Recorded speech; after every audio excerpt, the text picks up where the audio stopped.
All right, welcome everybody to a Friday episode of the Call Sheet Daily podcast. I'm your host, Kevin Smith. This is our Hot Route episode where my buddy Pez and I from Pez's Picks, we get into some great conversations about football and about life as we try to give you something a little bit different to start off your weekend. With that said, let me welcome in the man, the myth, all right, the best prognosticator going, Mr. William Pezda. What's up, Pez? How are you?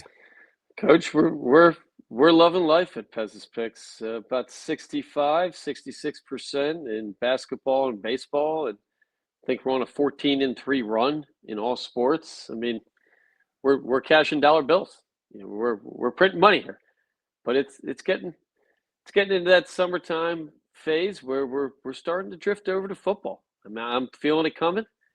That Aaron Rodgers guy, is he coming to the Pittsburgh Steelers or not? What are we waiting on? I feel like we're talking about this every week. I don't even care anymore. If they start Mason Rudolph, I'll be 100% fine with it. I have no more patience for any Aaron Rodgers. I give you this. I vow this. We will not talk about Aaron Rodgers on the Hot Route. Okay. It's an Aaron Rodgers free zone. Well, possibly for now, but perhaps when he's on the team, we're going to have some fun stories.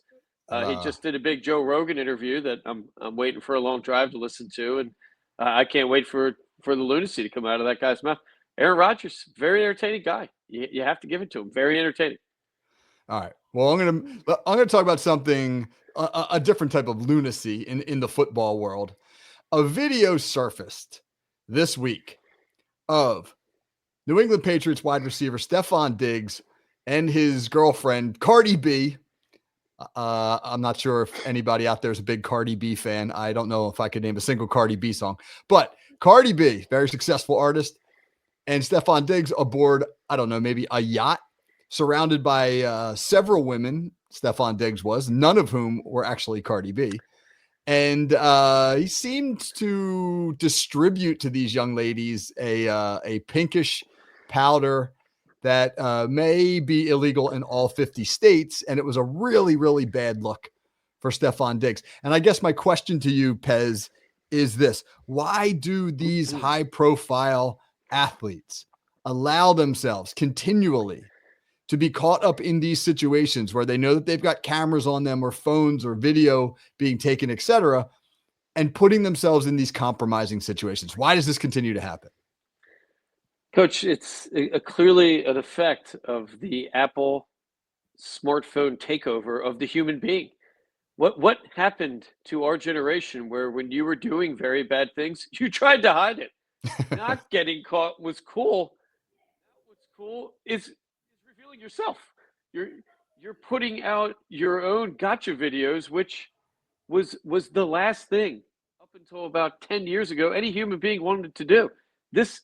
I've studied this video because I find this behavior interesting, just like I find serial killers interesting in a similar stupid way. But this man handed over a bag what appeared to be, in the party culture, that's referred to as a tussie or pink cocaine, Coach. And the scariest thing about this is there is no cocaine in this. There are worse things than cocaine in the pink cocaine. It's meth, MDMA, fentanyl, maybe a little pinch of heroin, maybe a little pinch of speed or some sort of crack cocaine. It's akin to, I know you're familiar with this term, the Jeffrey, the famous drug cigarette that they smoke and get them to the Greek, which maybe we should be talking about with the Diddy stuff going on, but in a similar fashion. A drug so bad, they had to call it a Jeffrey to calm people down to smoke. They dye this thing pink just to try to make people a little bit more receptive to the insanity of this drug. I mean, this is every drug on steroids combined, and he knew he was handing that over. I mean, this to me isn't some accident. Somebody videoed. He wasn't. I think the guy put it out there on purpose. It is. I don't know if you get street cred from something like this. I don't know. Maybe we're out of the game, Coach. I have no idea. Well, obviously, he's aware of the fact that there's somebody standing right in front of him filming it all. He can't be ignorant to that. He's only about 2 feet away from the person pointing the phone at him. He does say to the girls, "Don't take it all," which suggests to you that whatever the hell it is extremely dangerous. The Patriots responded on Thursday. Mike Vrabel, the head coach, was asked about it. He said we would deal with it in-house. We take these matters seriously. Ultimately, nothing will probably come of it. I don't think you can't suspend him unless you can prove what exactly is in the baggie, which you can't. But it's a terrible, terrible look. How does, if you're Mike Vrabel, how do you go about handling this? Well, in the Belichick world, I think you release him, right? I mean, he's coming off an ACL injury. No drama Patriots. I think Vrabel buys into this too, as a player and as a coach. I don't see much drama coming out of this camp. And the guy got hurt, I believe it was week 8, November of last year, ACL. Generally, aging wide receivers, first year back from an ACL, they're not going to be that great anyway, right? So I don't know how you keep them on the roster. That's not just some, that's like not somebody hitting some marijuana or something, which is probably equal to alcohol at this point. But this is a drug that even drug addicts would look at and kind of cringe. Woo, that's some heavy stuff. So maybe he was on this drug, Coach. Maybe he's going to declare some sort of help is needed. I think if he would check into some sort of facility for help, I think it's his only way out. I can't see how the NFL doesn't suspend him. There's got to be a clause in the contract of good behavior, and nobody in the world thinks that was the dipstick stuff back in the '80s. You bought the 3 pouches. That pink that ain't no pink dipstick, right? No. So I'm troubled by this behavior. Aside from the drug behavior, what troubles me the most is revealing yourself. What happened to this world that catching yourself doing something bad? The younger generation now likes to go and video themselves mocking the police. In our day, if the hootie hoo was coming, you yelled it out, everybody ran. What happened to hiding? What is this reflective of our whole culture changing in a scary situation? I believe it is. And I don't know. Bad behavior is not something we condone at Pez's Picks or the Fan First Sports Network or the Hot Route here, but bad behavior should be hidden. We shouldn't be talking about it, right? It would be cool to hide something. It's not cool to do that drug. It's definitely not cool to put it out there on Instagram and all over the world. I mean, it's garnering views. Maybe he's making money off it. I don't know. Well, that's the thing, man. The likes are more important to a lot of people. But I think if you're Mike Vrabel, there's an absolute responsibility on your part to make sure that this is dealt with seriously. And if you're Stefon Diggs, you better light it up when you get healthy, because if not, Vrabel's a no nonsense guy. And I agree with you that he subscribes to the Belichick code, and New England is in the midst of a youth movement, and, they're aware that they're not going to win the Super Bowl in 2025. So Stefon Diggs is kind of a luxury when you're in a rebuild, and it would not be very hard. I don't know what his contract says. I don't know what his language says, how much dead money they'd have to eat, but it wouldn't be very hard to move on from him given where New England is at the moment. I don't know if you're too Cardi B's not going to take well to this, Coach. I mean, Cardi B, I've heard her interviewed on Howard Stern show. Phenomenal talent and a phenomenal life story. Worked at a gentleman's ballet club in New York City. Some would call it a strip club, but maybe it's a ballet club. Worked her way from a quasi stripper to a recording superstar. I mean, this lady, she's not taking any slack from Stefon, and I'd be a little bit worried. I doubt we see, if Stefon stays with the team, I doubt we see Cardi at any of the New England Patriots game. I don't think we're going to have a face-off with the Patriots and against the Chiefs and Kelsey and Taylor and Cardi B. I don't think we're going to have a music off, Coach. I think Cardi is gone. I would be shocked if Stefon Diggs wasn't gone from New England. I'd be shocked. I could see Stefon going to the Raiders, Coach. Everybody that gets in trouble ends up in the Raiders. Antonio Brown, I mean, you name it. Vegas, maybe this is a condonable behavior, but I don't think in New England it's going to be acceptable. Whew. All right, well, we're gonna follow up on this one for sure. All right, speaking of following up, last week on the show we were talking about how on the PGA Tour there's been a little bit of a controversy because golfers like Rory McIlroy, Scotty Scheffler have failed their pre-tournament tests in terms of their drivers being measured, being deemed illegal, etc. This week, Lucas Glover, longtime PGA veteran, came out and said that cheating is rampant on the PGA Tour, that this is commonplace, and it's so bad that most golfers recognize that only one of their clubs is tested, and so they submit fake drivers. And then they measure the one, and then the golfers use a different driver when they actually get out there in the tournament. What do you make of this, man? And our follow-up question will be, why is there so much cheating in our culture? I mean, is it in our DNA? So what do you make of this? This story is not going away. Xander Schauffele, a two-time major recent winner, came out at Jack Nicklaus is hosting the tournament this week, which Rory skipped. He did not show up, which, that's like not playing in Babe Ruth's game if you're a baseball player. So Schauffele, he came out, he apologized. Apparently he was the one to out Scotty Scheffler when his driver got taken away when he did win a couple weeks ago and Rory had a kind of a meltdown. He tried to pour water on the flames and claimed this is not intentional. There isn't that much of a difference, yada, yada, yada. But as Lucas Glover explained, these guys are technical. No two, I believe it's a Ben Hogan quote, no two golf clubs in the world are the same, even two that came off the development line, one after the other.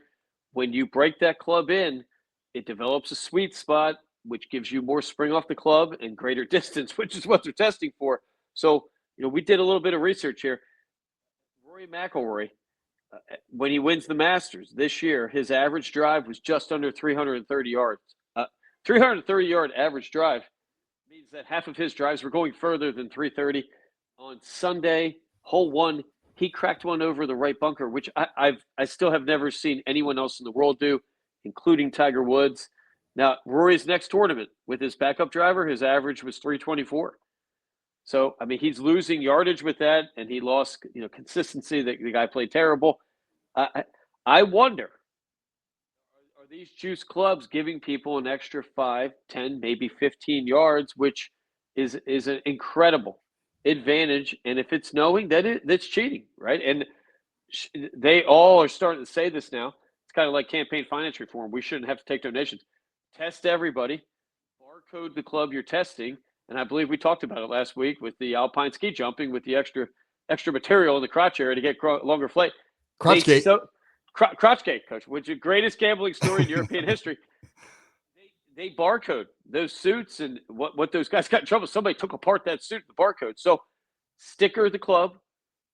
Guarantee that each club you could zap it, right? I go to the Wawa. We're in South Jersey here, Philly. Everyone got Wawas, which is the greatest convenience store ever. You scan something that knows what it is. You put a barcode on there. You're going to know which club you're testing. And I'd like to see the results. Maybe we're going to have different guys come out and win, right? And I'm not suggesting Rory is not a great player, but when you're driving the ball an extra 10 yards, especially in a major, that's a huge advantage. You're dropping down from maybe hitting an 8-iron to a pitching wedge on every club. And if these guys can't hit pitching wedges within 10 yards or less of the pin, they wouldn't be out there. So Tiger Woods in 1997.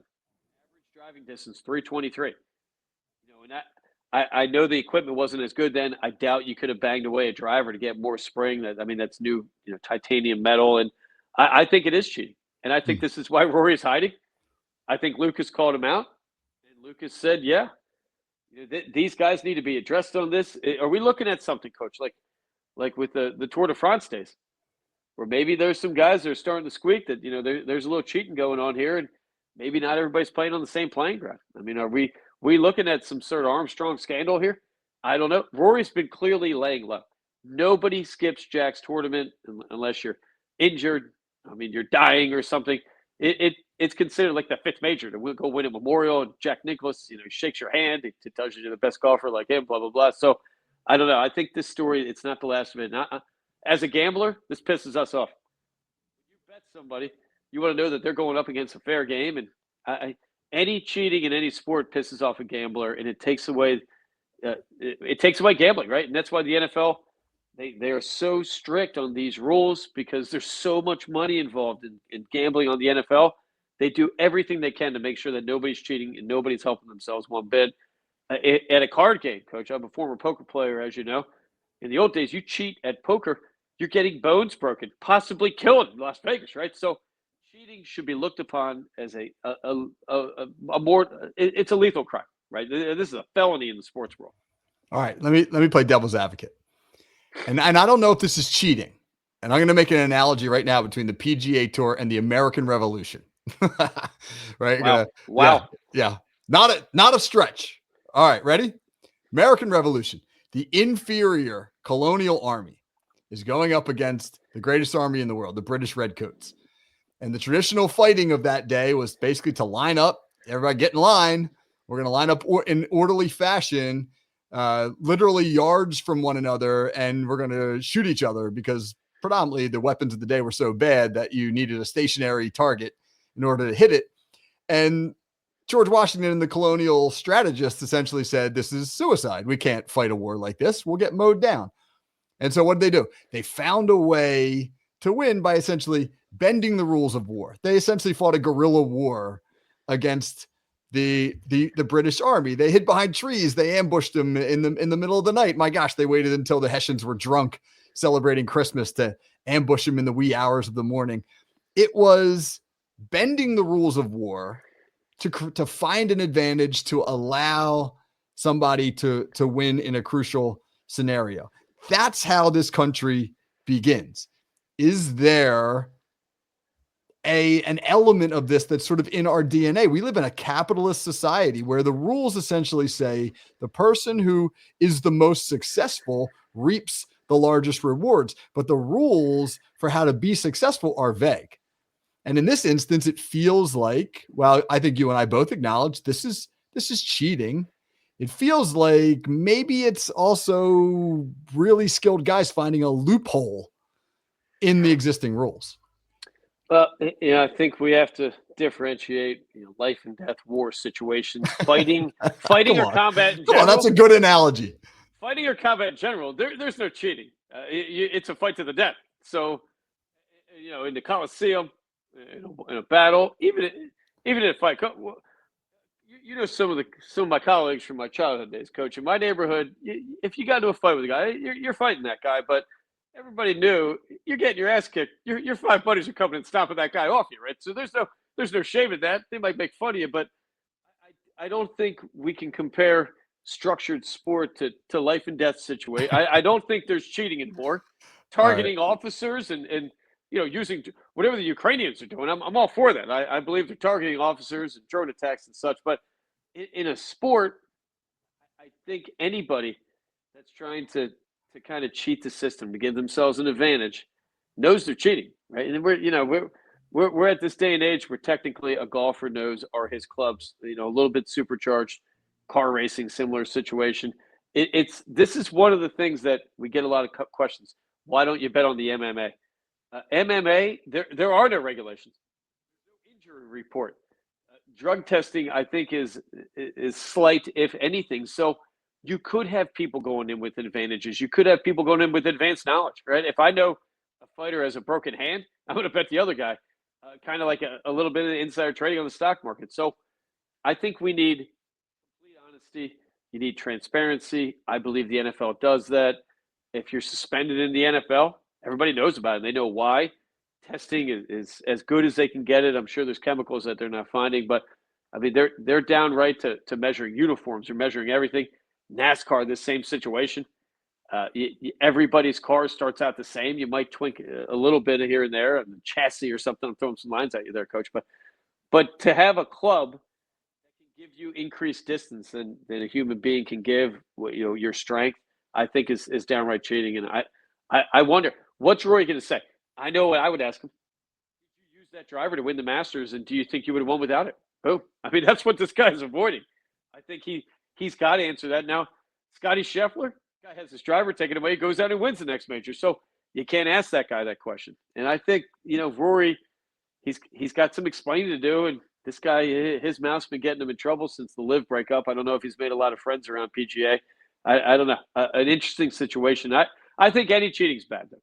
Aside from war and survival, you can't cheat. Cheating's soft. Well, right? to quote the great Walter Sobchak, John Goodman's character from the iconic movie The Big Lebowski, this isn't Nam, Donnie. This is bowling. There are rules. One of the great lines of all time. All right, ready? Let's move the conversation. One more good topic here for us. Share a quick personal anecdote. On Wednesday, I chaperoned my daughter's field trip. lovely affair. We went to Atlantic City, to an Bravo. area called Gardner's Basin, which is the marina there on the north end of the city. We were supposed to take a whale watching expedition out, but it was a nasty day. The ocean was a little too rough for that. We wound up cruising around the back bays. Still a very lovely day. However, I made the following observation. There were approximately 25, maybe 30 students on the field trip. There were approximately 25, maybe 30 adult chaperones on the field trip. There were so many chaperones that basically every kid had their own individual chaperone. And it led me to think about a much broader issue in American society right now. Parent involvement in the lives of our children. And we are really seeing this in the sports world, but it carries over as well. When I was growing up, and I'm older than you, but we're not that far apart. So I'm sure you went through the same experience. If we went on a field trip, if we had 30 students on a field trip, we might have one chaperone. It was probably somebody's dad who had lost his job, and he had a couple beers before he got on the bus, and then he chain smoked Marlboros all day, and he implored kids not to talk to him. Like it was almost like it was like a court ordered chaperone. Like we were free range kids. We went on that field trip. They basically dumped us off at some historic site, and they were like, "Be back at the bus at 2:00." And it didn't matter that we were 9 years old, man. We were out wandering, and obviously there were some negatives to that. But it felt like we were also taught to fend for ourselves, problem solve, work your way out of your own crisis. I guess my point is this. I know this is not universally true everywhere you go, but in certain places where parents are overwhelmingly involved in their kids' lives, are they doing them a disservice? I mean, I guess the closest comparison we can make would be Deion Sanders in this latest draft, and Shador, and being too involved. And I wonder, is this something that comes out of love, comes out of want to be a part of your kid, they're part of their life? Where in our generation, Coach, I mean, we like our dads and our moms, but dads especially, their job was to literally not know you. It would be to see you and go, hello, but you get in trouble today? Nope. Okay, see ya. And that was it, right? I mean, that you kind of learned on your own, and we turned out okay. Maybe that's the right way, Coach. But I think a lot of this, parents, they want to be closer with their kids. Possibly there are some parents want to relive their life through their kids. I don't know what the effect of this is. I don't think it's good in the sports world. I don't think it's good for independence. I have a good friend, and he has 3 sons. He said the best thing you can do is ignore them. So maybe some people are doing this, and his kids are pretty tough. They're pretty independent guys, and I wonder, is the result of Sanders and Deion getting too involved? Does that start at the preschool or the kindergarten field trip like you're on, and maybe never end? I think at some point you do have to cut the leash, right? You have to say good luck. And I remember my mom would always say this to me, and I had very few roles in my house growing up. You had to get A's and B's. I had older parents. I had a former Marine Navy pilot dad, and I had a mom from the coal mining area. She's an Irish lady, tough as nails. She would look at me and go, please, just don't do anything that would upset me. And that kept me straight, right, Coach? I'd be in situations I didn't want to have to tell my mom I did something bad. I hurt somebody. So I don't know. I agree with you that there's a little bit too much attention now. And we're seeing in the sports world, if my mom ever ran across the soccer field to give me a Gatorade, I would have ran away. I would have ran away from the field. That would have been it. I would have been done. There are kids out there now at these games that are yelling for mom to come give me my Gatorade. I don't know. Maybe you're onto something here. Maybe we start some sort of self-help book for parents, Coach. Maybe we get another podcast going. How to cut the leash. How to have the kids independent a little bit. How not to run the Gatorade over. Make them come to you. Well, it's wonderful to be involved in your kid's life. It's wonderful. And you try to be a role model. You try to provide a great example for them. But when you have exterior motives, the parent who wants to put their finger on the scale and influence it in their direction, which you get a lot of in the sporting world, no doubt about that. I mean, as a head football coach for 14 years, you were a head soccer coach for over a decade. You dealt with the parents who wanted to cozy up to you because ultimately they wanted something out of that. That's a problem. But then you get the parents that want to profit off their kids. The Nico Iamaleava situation, the quarterback at Tennessee, whose father led a group that demanded more NIL money from Tennessee, and they ultimately released him. Basically, they basically said, "Go somewhere else. We're not going to pay you all this money." And obviously, he was getting bad advice from his so-called leadership group. It just feels like that didn't exist decades ago. And I don't know where the change occurred, but it is stark. From when I started coaching football in 1992 to where we are now. In 1992, we didn't have any parents come to practice. Nobody ever showed up at practice. They showed up to maybe pick your kid up. A lot of the kids actually fended for themselves, ride your bike home. We'll have practices now. There'll be like 8 or 10 parents in the stands watching practice. It's a weird phenomenon, and I don't necessarily think it's healthy. I agree. I think there are countries that are experimenting with this. I'm trying to figure out which one it is. I believe it's Norway, possibly Denmark, but there is possibly both of them. There are Scandinavian European countries that are banning parents and are banning keeping score up to the age of 13. So 0 to 12, the parents are kept like 100 yards away from the game or practice. There's no scoreboard. And they did this about 20 years ago with the idea to create more Olympic medalists. And 20 years later, it's begun to happen where you're having kids that are not only independent, they're playing the sport because they want to play it, not to impress mom and dad. And I think that in our culture, you could have this across all occupations, this conversation where if your parents aren't there, you're playing for you, you're playing for your friends, you're playing for your team. At this point, kids are playing for what their parents tell them to play for. That's the team they think is the best, the coach they think is the best. At the end of the day, I've told people this my whole life. If you're good, it doesn't matter who your coach is, right? If you're a college major program scholarship level, pro sport level, even more unique, it doesn't matter who your coach is. You're going to get there anyway, right? I mean, I think like a guy like anybody you pick from the anybody. Saquon Barkley, I could have coached him. I never played running back or football in my life. If I was his high school coach, Saquon Barkley was still playing for the Eagles, right? It didn't matter what team he played for and what the score was. This guy was going to get there. So I think we need to look at that a little bit in all aspects of American life. And the Scandinavian countries, the results are there. They're starting to compete in the Winter Olympics with major countries around the world with hundreds of millions more people. And that's an impressive thing. And I think something definitely to look at. I think you're onto something with this chaperoning. No more chaperoning. Just drop them off. Drop them off and hit the road. I had a lovely time with my daughter. I did. I enjoyed being with her all day. I just don't know if in the end it's not healthier if maybe there's a little more freedom and a little more of them having to fend for themselves, learn to problem solve on their own without the crutch that is, their parent.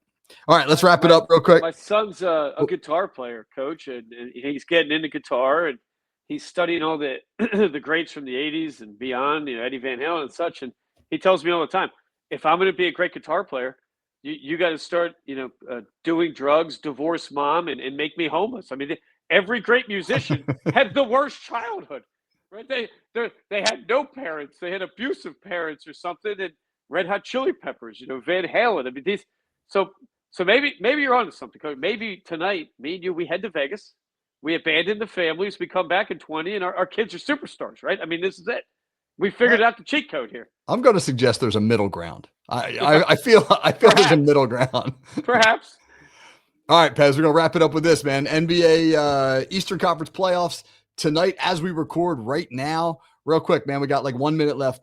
Who you got? Indiana, New York game 5. Do the Pacers wrap it up tonight or the Knicks extend in the series? We've got the Knicks -4 tonight. I can't see the Knicks losing 3 straight at the Garden against one team. It's just not happening, right? It's Madison Square Garden. I mean, probably the greatest arena in the world. Knicks tonight, I'm not sure if that equates to them winning the series. We got to look at, game-by-game situation. I think the Knicks got one more win in them tonight. I think the series goes on.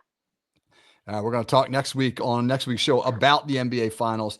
What's a better matchup for the league? What would the league prefer to see? Indiana, Oklahoma City, or New York, Oklahoma City. I think most people would answer New York because of the market, but there's an argument to be made for an all Midwestern final. So anyway, we'll get into that conversation next week. Pez, appreciate your time, man. All right. We'll see you next week on the Hot Route, Coach. That's right. For Bill Pez, I'm Coach Kevin Smith. This has been the Hot Route. Hope everybody has a great weekend. We will catch you on Monday.